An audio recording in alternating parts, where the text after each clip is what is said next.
Can you pass the burger test? We'll find out what the burger test is and more in a little bit. Welcome to the Seated View. I'm Lena Anderson. If you have RA in your jaw joints, you know how difficult it can makes how difficult it makes many parts of your life, including eating. So how do you get the nutrition you need when your jaws hurt? Joining me today is the arthritis dietitian, Christina Montoya, and she'll give us some tips on how to eat healthy when it hurts to chew. Welcome, Christina. Hello, thank you, Lena, for inviting me. It's always fun. So Christina and I met online and have become friends in real life, which just makes this a lot more fun. If you have questions about RA in your jaw out there, drop them in the comments. If you have questions after we went live, you can drop them in the comments as well. And please share your story. So before we get to talking about, well, let's talk about you first because you're important thing. I tried to change up my story a little bit, not to change it, but like to just tell you a bit about myself. So I always said I'm a Colombian mama of a whimsical 4-year-old now. And he is my miracle boy because I never knew I could be a mom. And Lena was a big part of that journey when I was, and I will be forever grateful to Lena. And that's why connections are so important. Like these arthritis connections are just priceless.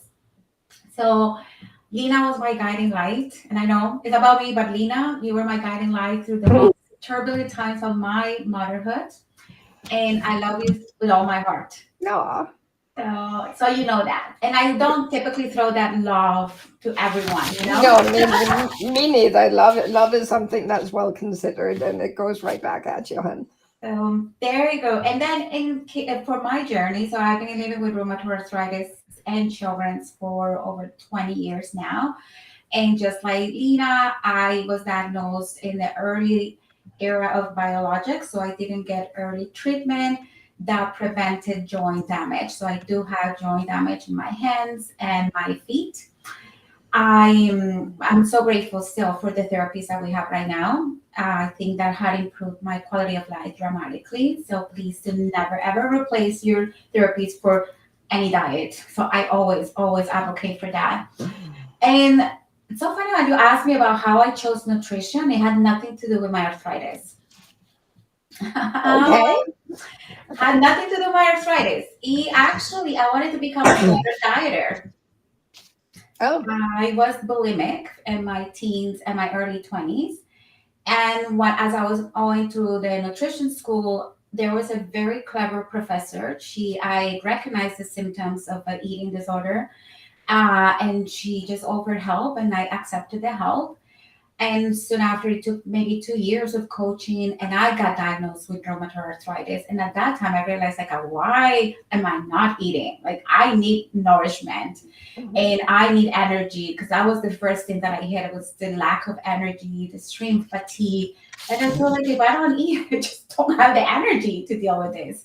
And I think that's how I started slowly to really understand the role of nutrition as a supportive therapy for the management of rheumatoid arthritis. Well, and like you, I see nutrition and what you eat as something to support your body. But we are both pretty heavy on the importance of treatment because we grew up when there wasn't any. But so let's not keep people waiting anymore. What is the burger test? So the burger test, because actually I reflected on that because before I was diagnosed, Colombia has these burgers like back in the early 2000s. It's like a whole meal in a burger. So you get the burger, it's like a coleslaw salad and the burger, quills, eggs, and like lots of mayo. I don't know what kind of burger is that, but it's huge. Yeah. So when I was right before I was diagnosed, I couldn't obviously open my mouth to put all that burger in my mouth. But then so I said that hurts, like it really hurts, and it clicked, like my jaw started clicking, and I never really even consulted a doctor about that. Then it didn't just wasn't the burger, it was just a simple sandwich that I will have trouble with, just opening my mouth to eat a sandwich. Then when I was diagnosed with rheumatoid arthritis at 21, then they said, oh, okay, it makes sense, right? It's a joint around my mouth and the temporomandibular joint. And now it all makes sense. And I still struggle with that. It's been 20 years and I can't open my mouth for my burger. So that's what I call it, a burger test. Yeah, no, I do the same thing. Like when I was a kid, uh, it really hit my jaws, and I have what I kind of call it the bird face, because that's that classic juvenile arthritis, Hmm. untreated juvenile arthritis phase where where because of damage to the jaw, not only can't I open my mouth very wide, but my jaw has also receded a bit. So you can kind of see a lot of adults who were kids growing up with this illness. You can kind of see there's a particular thing about the jaw.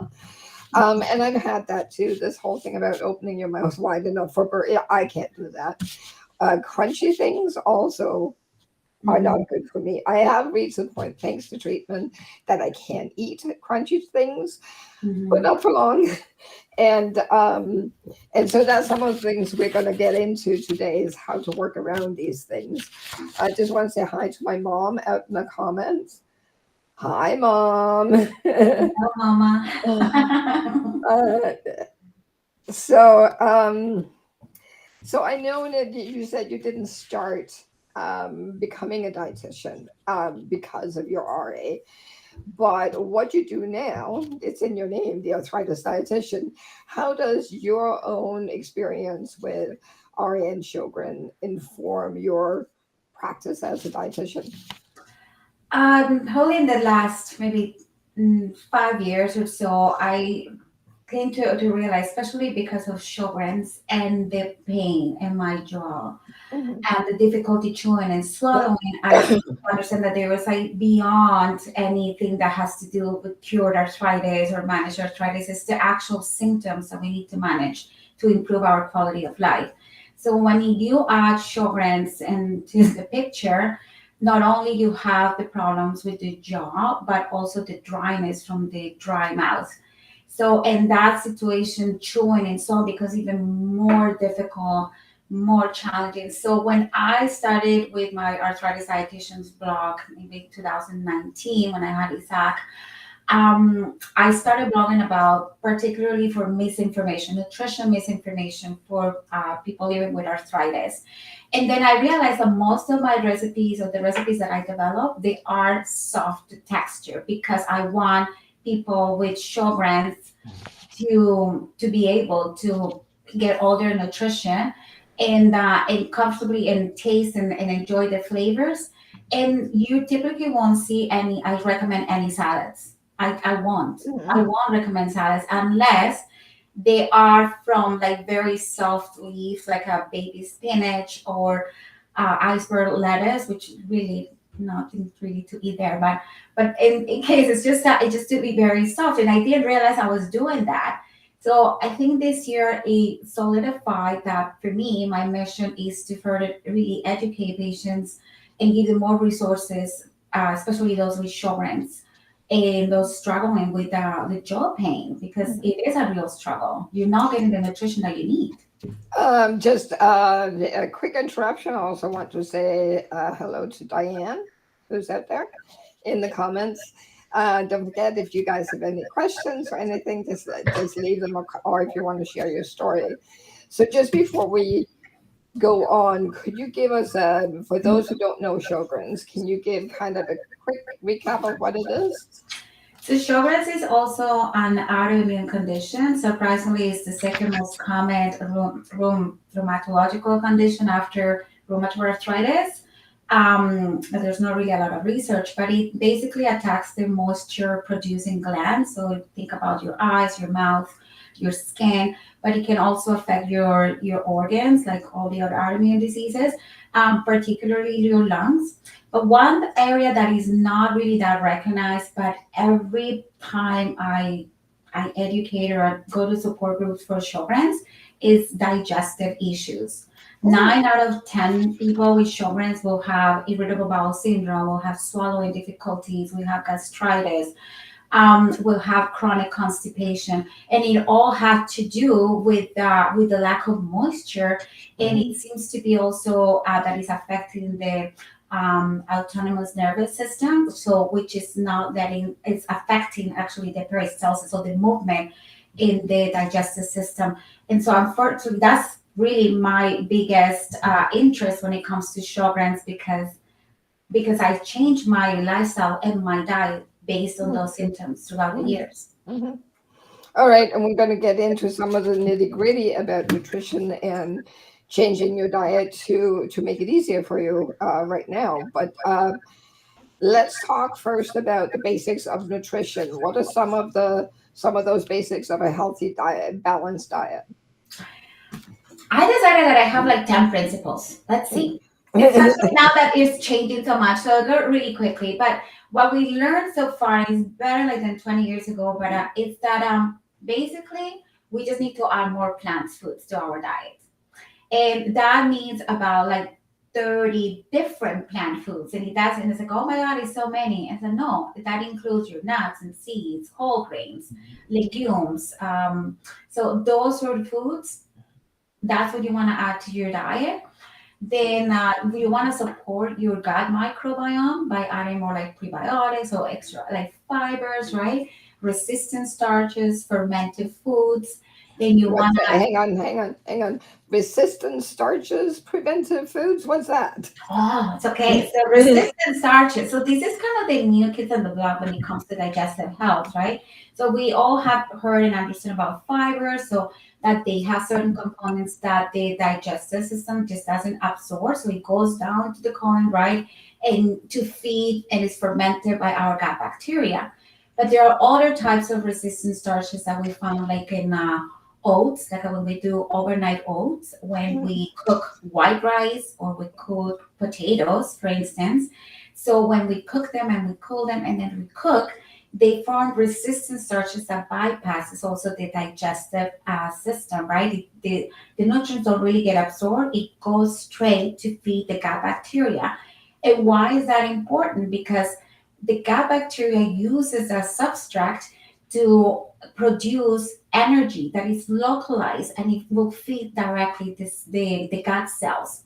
So only the gut bacteria can produce that type of energy. We don't typically consume like short fatty acids. That's what the role of the gut bacteria. So we want to keep it healthy.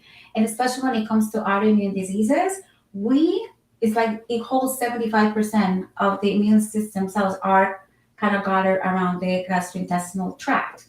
So that's why I promote like plant-based foods, not going vegan. It's just incorporating more like plant foods into your diet. And that's where So, the resistant starches also play a role. and I find this interesting because, first of all, things like white rice and potatoes have for so long been seen as useless foods. And I Mhm. find this really interesting. And then there's the idea that um, arthritis responds poorly to things like potatoes, like the nightshade Mhm. kind of thing. And now you're saying it's actually good for you.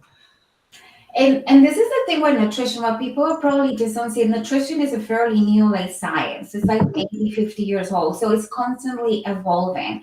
And that's why we have to keep up with it. And maybe the science what we thought, like, I don't know, even 5 years ago, now things are changing, but thanks to research. Then and gut research, I think, is allowing us to understand more how certain foods and components behave. So we're gonna see probably new things coming up, and that's why we need to keep abreast. And we need to keep in mind, like white rice and potatoes, they're staples in so many cuisines, right? I personally will not eat whole grain rice or brown rice. I hate it. I have to say, I can't stand it. It's kind of mushy.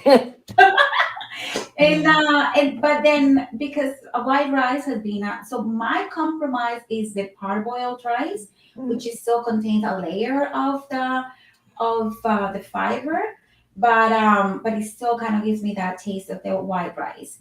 And white rice also seems to have less arsenic and levels in it compared to whole rice, so whole grain rice. So Whole grain rice has arsenic?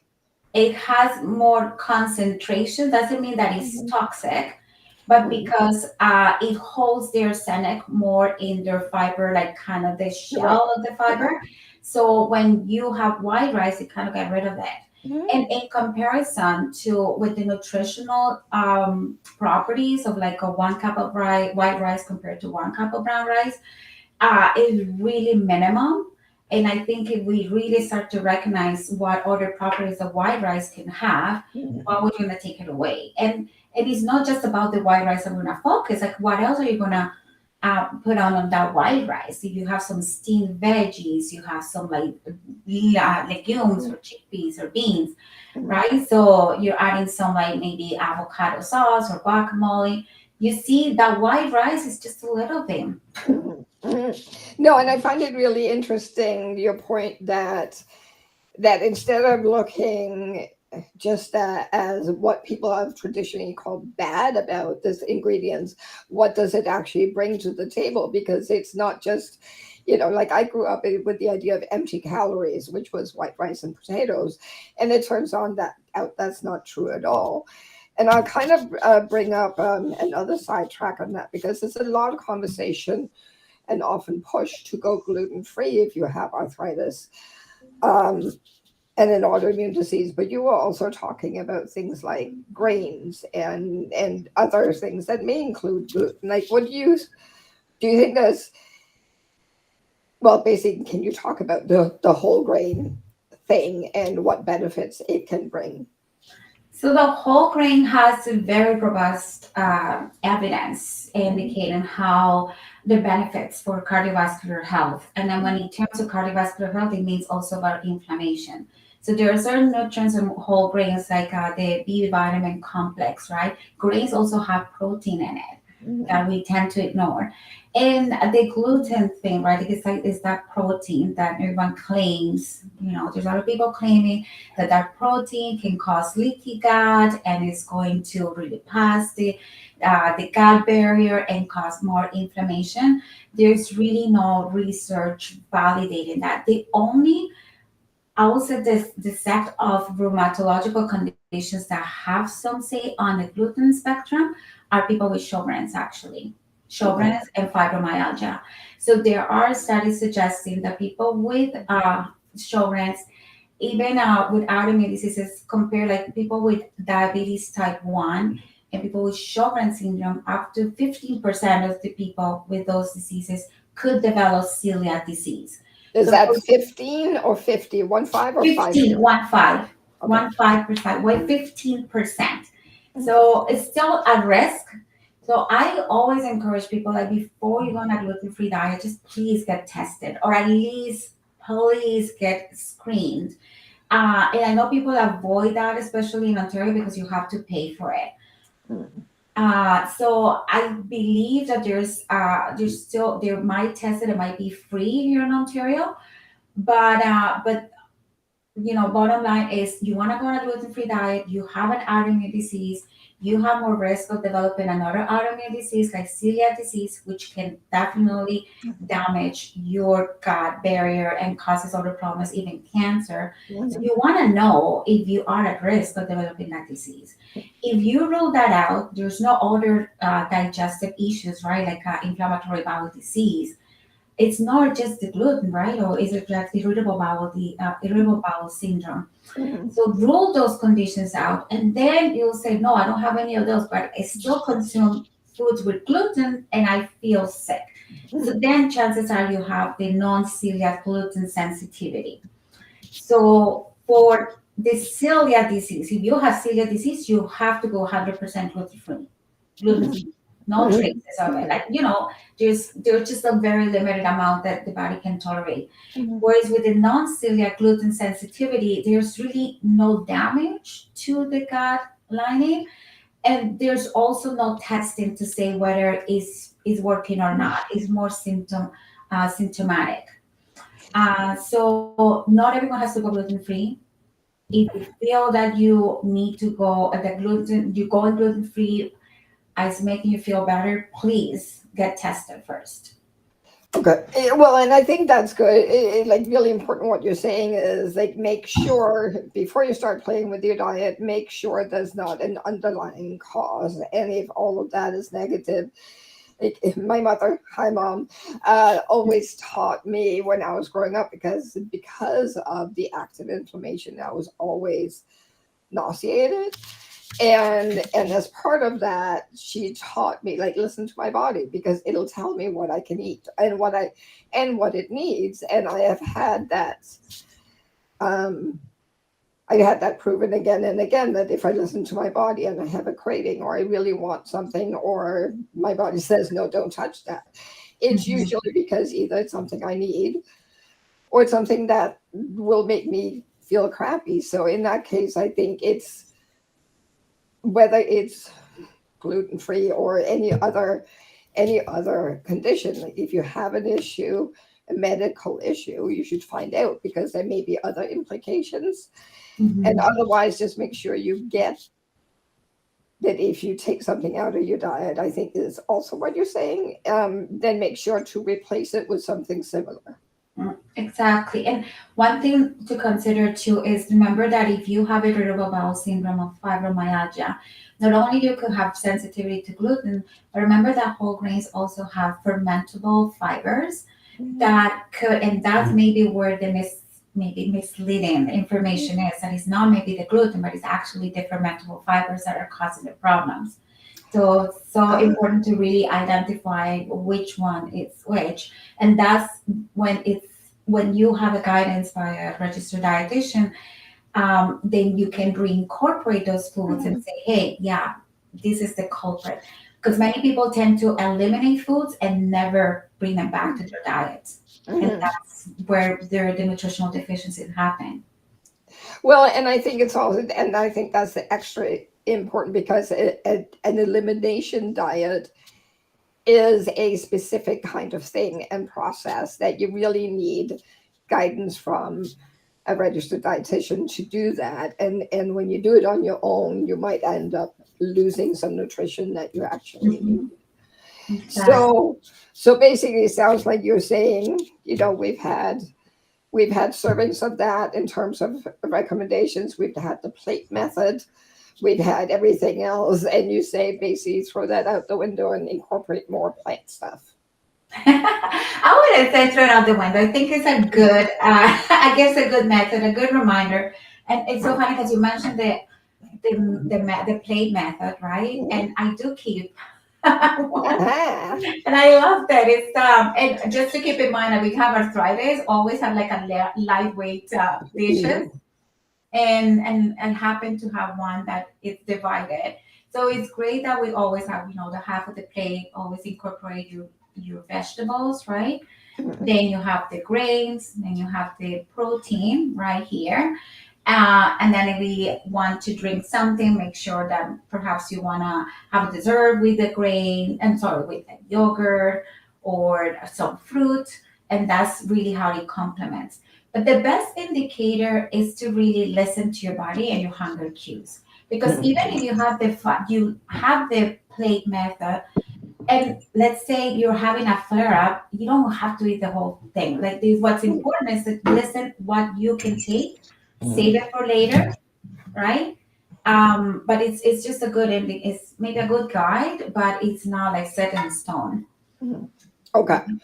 Okay, that's good to know. But that brings me to vegetables, and I know you have there are many different types of vegetables, right? But one of the things, if half of your plate is vegetables, and I also find it a really good guidance because I can't remember servings, I lose track half through the day, so that I try to do the plate method, but because of my jaws. There's only so much vegetation I can eat without like the whole you sit there and you chew and you chew and you chew and you chew. And I just can't handle it with my jaws, even though I like vegetables, right? So Mhm. how do you work around, and that also counts for things like a whole grain, where kind of a whole grain bread might be. harder to chew, or things like, well, I'm allergic to nuts, so don't do that. But seeds can also be harder to chew. So how do you work around getting that kind of the fiber, the nutrition, etc. you get from these kinds of foods when your jaw's hurt? So there's different things. So the goals is so of dietary management or the medical nutrition therapy is to alter. We want to alter the food texture, consistency, and um, and reduce pain while chewing. Mhm. That's always kind of keep that in mind. So the fact that someone is promoting like a huge, you need to eat this huge bowl of salad, it doesn't apply to you. You don't have to eat it. Okay. And just like yourself, I struggle eating salads and vegetables. I prefer fruit because they're softer and Mhm. easy to chew, I Yeah. confess. So my go-to when it comes to vegetables is definitely roasted vegetables, Mhm. steamed vegetables. Mhm. When you do like the one pan, pan sheet Mhm. plate, yeah, Sheet one pan, the sheet pan thing. the Yeah. pan sheet that you can incorporate like your Brussels sprouts, and then you also have the carrots and all that, the kind of harder vegetables of broccoli. You cook the fish, and everything is soft, and you add like couscous to it. It's only one pan sheet meal, and it's all soft, right? Mhm. It helps you just. So to me, it's like roasted vegetables, cooked, steamed vegetables, maybe barbecue, like when you're barbecuing vegetables, Mhm. and incorporated them in smoothies. Well, that's I'm gonna stop you there because we're gonna get to smoothies in a minute. But I just wanted to ask because again, I grew up in a time when it was kind of like, well, not grew up, so fairly recently, you were kind of told that you lose nutrition when you steam, etc. When you also when you cook the vegetables, is that guidance to how cooked they should be, and at which point do you start losing nutrition? So technically, when we want to steam vegetables, you want to make sure that you steam it only for 1 to 2 minutes, right? But ultimately, Lina, again, we cannot compare ourselves to like the typical healthy person without jaw without jaw pain. One thing that is lacking in people with jaw pain is fiber. Mm. So even if you maybe overcook those cooked vegetables, yes, you might lose some nutrients, but you're getting some fiber. And when it comes to in that particular case, then maybe multivitamins will be Mm. important to incorporate just to supplement that nutrient loss. Well, And and I guess you could also just add some lentils and chickpeas, which are soft but have the fiber. oh, exactly, it's Mhm. that's right. But I personally that when it comes to steaming or roasting, just making sure that they're soft enough, right? Like you Mhm. can just chew Mhm. and in not chewing excessively. Because Mhm. even though like we are told to say, oh, you have to chew your food very well, but it's painful to just nom nom nom, right? Yeah, yeah. So, It's very much a balance constantly. So exactly. talking about altering the texture, let's talk about smoothies. I was on this green smoothie kick a few years ago. Went to see a nutritionist or a dietitian about getting some help, basically improving my diet. And she did that, and you tell she'd never worked with anyone with arthritis. Where she said, "Well, you should be eating the raw vegetables and fruit, like you should be eating the whole instead of the smoothies." And I just kind of went, "Oh, you're useless," to be honest. So because she said, "Well, once you pulverize everything, there's nothing left." So tell us the truth about smoothies, please. Well, I think what is important with smoothies is I think it's an alternative, right? Because when we are blending the spinach, right, like a frozen spinach or like the whole spinach, it's we're not losing nutrients unless Mhm. you are straining the Mhm. fiber, Yeah. right? If you keep the fiber in it. I'm not crazy about smoothies, but I think we are maybe warmed up to the idea of a smoothies that how we can make it, but there is a formula to make smoothies.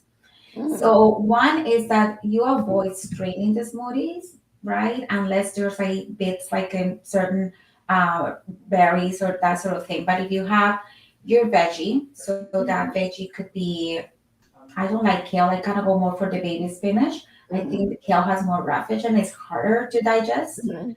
Then you go for like, do you prefer fruit? Mhm. Then you might want to add a little bit of those fruits that have digestive enzymes like papaya or mango. Mhm. Then you also want to add some whole grains. I typically use cooked quinoa or oats. Ah, So okay. it's almost like a meal smoothie kind of Yeah. thing. Right. Then you want to add protein. Either you choose to have something like called collagen peptides. And I said I have my props.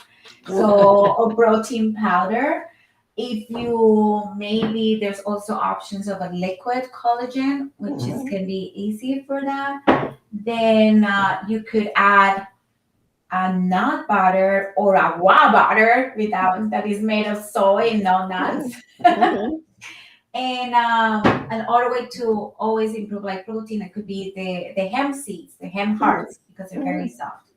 So it's always even if you have a meal. So in a meal, if you have your vegetables, your whole grains, and your protein, follow that same formula when you're making smoothies. Ah, okay. And when you are actually drinking your smoothie, don't drink it all at once, like because it's Yeah. liquid, so you tend to drink it like within Yeah. 5 minutes. Try to kind of like almost like chew that smoothie for like the next like 20 minutes, Yeah. so it really reaches the fullness, and Right. you don't grab other foods that is going to kind of, you know, Well, throw and you it off. sounds to me as well because, like, I tried the protein thing, but ended up with bad bloating. But that could also sound like you take it too quickly. You could also Mhm. end up with the bloating that, like you said, treat it like a meal Yeah. in the sense of like just drink it slowly. That sounds really good. Do you have any other tips on how to make food easier to eat? What do you do? What do you do about burgers now? Deconstructed burgers. Yeah, I do the same thing. Definitely, I can't. When it comes to breads, I do follow a gluten free diet, and that's like a long journey. But decided that it does fit my lifestyle. Mhm, So I typically have just a one slice of bread or two, right, and mhm. deconstructed everything separate. Yeah, That's the best way to eat it. yeah, and I also find like anything that's big, like I can't take a bite of an apple because it just kills my jaw. So I cut it into like slices and eat them that way. If my jaw is really bothering me, another tip I have is to chew with your front teeth because the way Mhm. you put pressure on your jaws is especially when you chew on your molars. So I've done that. But yeah, like there's many little tricks. But I think the important thing is again, as Christina says, make sure um, that you get the nutrition you need in whatever texture you can have it. Yes, and and play with the flavors. Like just a Mhm. smoothie. I honestly can't. I can't do green smoothies again. Like just give me green smoothie. Just I don't know. It makes me icky, right? Like I want to see it. If it's like I put lots of berries because I want to see the color in it. I Mhm. feel like when I eat a drink a green smoothie, it's like a drinking medicine, and I'm like so sick of drinking medicine. But I warmed up to it eventually, adding some avocado. And remember, we can also leverage like frozen foods. Like sometimes Mhm. we don't have to eat like fresh foods all the time. Frozen foods. I especially love frozen berries and cherries. And it's such an easy way. Like if you want to make us a parfait, like a yogurt parfait with a plant Mhm. base or like Mhm. dairy, you warm up the berries and just kind of drizzle it into your yogurt. Add some hemp seeds to it, Mhm. right? And that way it's so soft and still enjoyable, and Mhm. you get the nutrients that you need. Yeah. um, I have a few tips. Like I Okay. think that's sure. So Go for it. definitely all foods should be cut into bite-sized Mhm. pieces, and just like you mentioned with the apple, and bite-sized pieces according to your needs. Because my bite-sized piece could be this way, this big, or this could be this way. It's like how much you can open your jaw. So that's Mhm. how you measure the bite size. Um, and also minimize like things that requires excessive chewing, like chewing gum. Stick to food. Haven't chewed on it in decades. Yeah. And for us with Sjogren's, we gotta like chew gum, right? Because we need to stimulate the production of saliva. So sometimes we have to. Sticky foods like peanut butters, nut butters, those are really tricky because they kind of get stuck in your palate, like in your upper palate, and it's so hard to just try to get rid of it. Also, biting hard foods like vegetables, right? Candy and nuts should be, I wouldn't say should be avoided. When it comes to nuts, just soak them in water overnight. And in fact, it's going to help to reduce or to eliminate a lot of the anti-nutrients that are Right. in the nuts. Right. So you don't have to stop eating nuts. Maybe go for softer ones like cashews too. Oh, what else? Always kind of add some moist, like add moist foods and gravies. There's nothing wrong with adding like extra sauces to your meals, like if you're eating pasta. I love eating risotto. Like when it comes like that, my go-to that just feels so good. And maybe just sometimes we have to peel the skin of right, some vegetables or fruits. And now what else do I have here? Limit the jaw opening. Sometimes that we discussed today is just make it like Yeah. according to what you can Yeah, do. yeah, it's like cut. If you think you cut it small enough, you might want to cut it smaller, right? Hmm. Because it can be an easier experience. And just make sure, like some patients, the pain is so severe. So this is real. Like the pain can be so severe that affects your quality of life that sometimes you might actually have to drink through a straw for a few days until the flare kind of goes away. So in those cases, you might actually require a nutritional supplement because one, you may not even have the energy to prepare all these smoothies and foods. So a nutritional supplement might be helpful for those days you might have a flare up. There's actually a very good supplement that is becoming quite popular that is similar to Ensure, but is plant based. It's completely plant based. It's called Sperry, and it comes with vanilla and chocolate flavor. It contains hemp. Mainly, the protein comes from hemp and peas. But if you have an allergy to those, that's. But again, it's an alternative to Ensure or Boost if Mhm. you don't want to drink those type of supplements. Mhm. Okay, that's good to know. I did not know that. Just also want to ask. So one, while I have you, quick question regarding. Um, well, I was going to ask you about allergies, but I think perhaps that's an entirely different topic. So if anybody out there wants to hear more about managing allergies, etc., then let us know and maybe we'll do this again. I All think right. so. Let's do that. And I wanted to propose another thing for you, totally Okay. different from TMJ, but I absolutely loved your article about the chair dancing. Oh, yeah. And it's like, when I do those videos on Instagram, those are the ones that get more popular, the chair Mhm. dances. Oh, really?